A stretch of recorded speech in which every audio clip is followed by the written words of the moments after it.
what's your name again? I'm sorry. My name is Vivian Farrell. Vivian? Oh, Vivian. Hi. So, we have a class named Gothic Fiction, and we were wondering if you had any information on the woman outside the church that stands in day and night waiting for her husband. That's kind of some lore that I had heard when I first joined the church here, but I don't have a lot of details on it.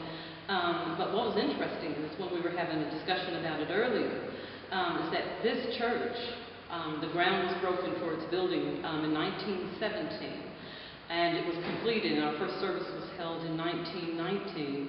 And from what I understand, the lady who appears on the steps who's looking for her husband, I believe it's something to do is that she stood up at the altar or whatever.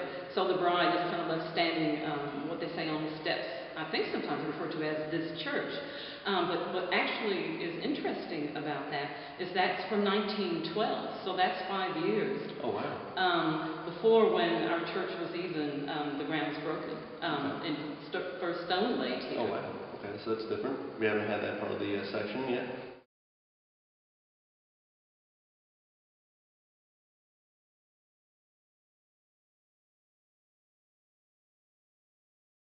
So, have you ever seen this woman? No. Oh, I've actually, I was in a transition phase, and I was staying at the church while I was waiting for moving to my new apartment. And so I slept here for a few nights. Oh, wow.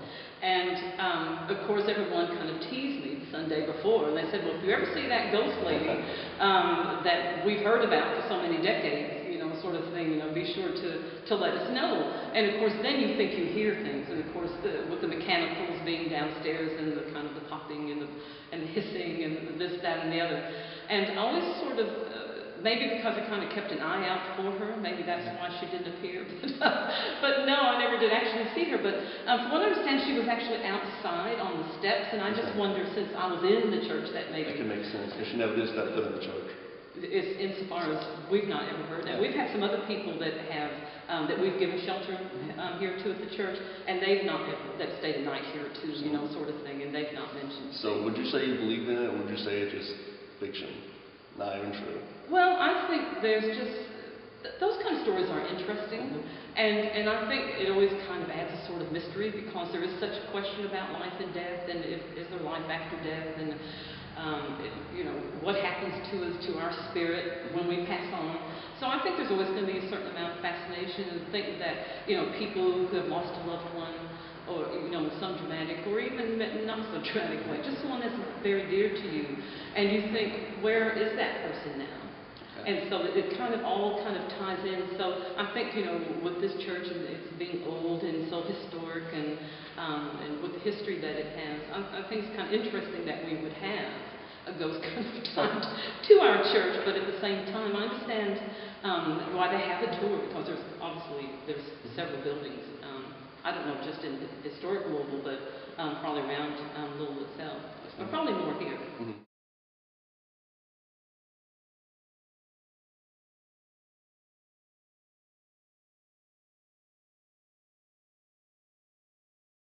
We have quite a few other groups doing down south. So was there anything like to add to this, or you think you said enough?